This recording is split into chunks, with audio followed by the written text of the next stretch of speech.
രക്ഷകൻ്റെ തിരുപ്പിറവയ്ക്കൊരുക്കം 18-ാം ദിവസം. നന്മയുടെ ക്രിസ്മസ്.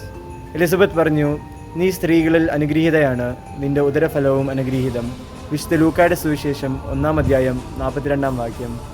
എൻ്റെ ഈശോയെ, മറ്റുള്ളവരിൽ നന്മ കാണുമ്പോൾ അത് അംഗീകരിക്കുവാനും സന്തോഷിക്കുവാനും എന്നെ പഠിപ്പിക്കണമേ. നല്ലത് പ്രവർത്തിക്കുന്നവരെ പ്രോത്സാഹിപ്പിക്കാൻ എന്നെ അനുഗ്രഹിക്കണമേ. എൻ്റെ ഉണ്ണീശോയെ, ഞങ്ങളെ പൂർണ്ണമായും അങ്ങേക്ക് സമർപ്പിക്കുന്നു. നന്മ നിറഞ്ഞവളുടെ ഉദരത്തിൽ നിന്ന് ദൈവിക നന്മ മണ്ണിൽ അവതരിച്ചു.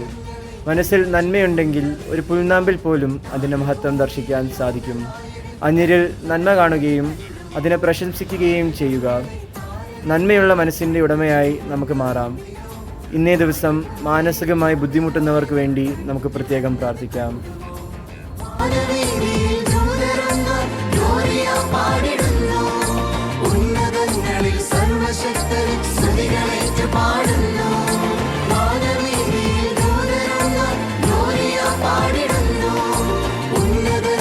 സർവശക്തൻ